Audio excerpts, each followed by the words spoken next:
Hello అండి, welcome to my channel me Suma cooking. ఈరోజు మన ఛానల్లో రెసిపీ వచ్చేసి మనకి ఇంకా ముందున్న పండగ రాఖీ పండగ కదండి. ఈ రాఖీ పండగకి అన్నదమ్ముల నోరు తీపి చేయడానికి బయట నుండి కొన్ని తెచ్చే పని లేకుండా ఇంట్లోనే ఇలా చిట్టి చిట్టి గులాబ్ జాములు చేసి చక్కగా రాఖీ కట్టి అన్నదమ్ముల నోరైతే తీపి చేయండి. చాలా టేస్టీగా ఉంటాయి. అలాగే ఒక కప్పు గోధుమ పిండితో ప్రిపేర్ చేసుకోవచ్చండి వీటిని.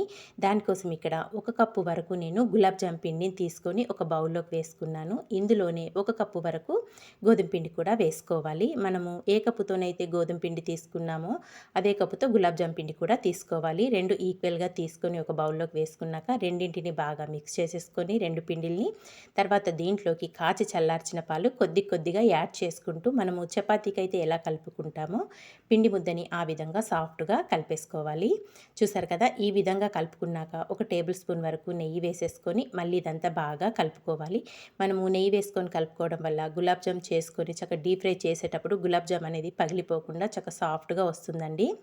ఒక టేబుల్ స్పూన్ వరకు నెయ్యి వేసుకొని చక్కగా ఇలా సాఫ్ట్గా కలుపుకొని ఒక 10 నిమిషాలు పక్కన పెట్టేసుకొని ఒక 10 నిమిషాల తర్వాత అయితే అందులో నుంచి కొద్దిగా పిండిని తీసుకొని చిన్న చిన్న బాల్స్ లాగా ప్రిపేర్ చేసుకోండి. మనం ఎప్పుడు చేసుకునే విధంగా పెద్దగా కాకుండా నేను వీడియోలో చూపిస్తున్న విధంగా ఇలా చిన్న చిన్నగా ప్రిపేర్ చేసేసుకోండి. చక్కగా కప్పు నిండా వేసి ఇవ్వచ్చు. మనకి చక్కగా అన్నయ్యలకైనా తమ్ముళ్ళకైనా ఇంటికి వచ్చిన గెస్ట్లకైనా ఎక్కువగా వేసినట్టు ఉంటుంది జామున్ అనేది.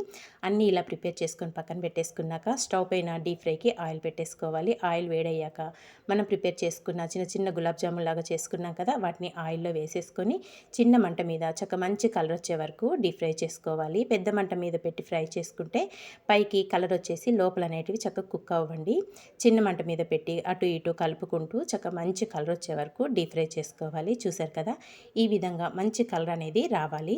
ఇలా చక్కగా కలర్ వచ్చేసాక చక్కగా డీప్ ఫ్రై కూడా అయిపోయినాయి కదా, వీటిని ఒక ప్లేట్లోకి తీసుకొని మిగతా ఉన్న వాటిని కూడా డీప్ ఫ్రై చేసుకున్నాక మీకు అన్నింటినీ ఒకేసారి చూపించేస్తాను.